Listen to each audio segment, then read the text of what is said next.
તો રાજકોટ જિલ્લાના ધોરાજી શહેરમાં ઈરાન અમેરિકા યુદ્ધની અસર હવે સામાન્ય જનજીવન સુધી પહોંચી ગઈ છે। તો ડીઝલની અછત અને ટ્રાન્સપોર્ટેશન પર આવેલી અસરને પગલે શાકભાજી, અનાજ, ખાદ્ય તેલ, કરિયાણું અને રાંધણ ગેસ જેવી રોજિંદી ચીજવસ્તુઓના ભાવમાં સતત વધારો નોંધાઈ રહ્યો છે। ત્યારે મોંઘવારી વધતા ગૃહિણીઓનું ઘરેલું બજેટ પણ ખોરવાઈ ગયું છે। તો અનેક ગૃહિણીઓએ પૂજા અર્ચના કરીને ભગવાન પાસે સરકારને સદબુદ્ધિ મળે અને મોંઘવારી પર નિયંત્રણ આવે તેવી પ્રાર્થના કરી છે। બીજી તરફ ડીઝલની અછતને કારણે ખેડૂતો પણ ખેતીકામ અને પાક પરિવહનમાં મુશ્કેલી અનુભવી રહ્યા છે। ત્યારે બંને વર્ગોએ સરકારને તાત્કાલિક અસરથી યોગ્ય પગલાં લેવાની માંગ કરી છે। વિશે બહુ અતિશય મોંઘવારી છે એટલે એના વિશે મારે કંઈક બોલવું છે। આજે તેલનો ભાવ વધી ગયો છે, ડીઝલનો ભાવ, એના લીધે અમારા રસોડામાં તો બહુ જ વધારે મોંઘવારી દેખાય છે અને ખાદ્ય પદાર્થમાં બહુ જ વધારે છે મોંઘવારી। ટમેટા, લીંબુ અમારે ખાવું શું એ કાંઈ ખબર પડતી નથી અને હવે સરકાર હવે શું કરવા માંગે છે એ ખબર નથી અમને। હવે શું કરવું શું ન કરવું કાંઈ।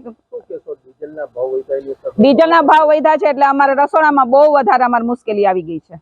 ડીઝલના ભાવ વધ્યા એટલે બધી વસ્તુ મોંઘી થવા જ માંડી છે। ટમેટા છે, તેલ મોંઘું થઈ ગયું છે અને ગેસ મોંઘો થઈ ગયો। સૌથી પહેલા તો ગેસ મોંઘો થઈ ગયો, ધીરે ધીરે બધું મોંઘું। તમારે ખાવું પીવું નહીં।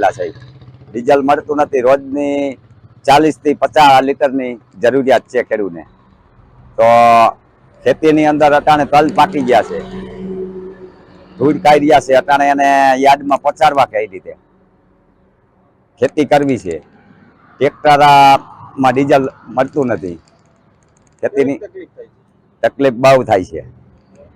નવું વાવેતર કરવાનું થાય છે, મગફળી, કપાસ, પાણી બધાને હાલતા કરવા છે, પીત કરવું છે। પણ ડીઝલના અછતના કારણે અમારે ગૃહિણીઓને રસોડામાં ને બધી રીતે પ્રોબ્લેમ થાય છે। 200ના ને 300ના કિલો શાકભાજી મળે છે, આમાં અમારે આવક કરતા જાવક વધી ગઈ છે। તો કઈ રીતે અમારે એડજસ્ટ કરવું એ અમને સમજાતું નથી। તો અમે સરકારને ડીઝલના કારણે અમારે જે પ્રોબ્લેમ ઘરમાં આવ્યા છે તો બધી રીતે પ્રોબ્લેમ છે। તેલનો ભાવ એટલો છે, ગેસ સિલિન્ડરનો ભાવ વધી રહ્યો છે, તો આમાં અમારે શું કરવું ને શું ન કરવું। ડીઝલમાં જો અત્યારે ડીઝલ લેવા આવ્યા છે, લાંબી લાઈન છે। સવારે 4:30 વાગ્યાના અહીંયા લાઈનમાં ઊભા છે, હજી ડીઝલ મળતું નથી। અમારે પીત કરવું હોય, પીત કેમ કરવું? વાવેતર કરવું છે પણ વાવેતર કેમ કરવું? અત્યારે માંડવીની ઓરવણાનો છે, ખેતી તૈયાર કરવી છે, ટ્રેક્ટર હાલતા નથી, ખેતરમાં ટ્રેક્ટર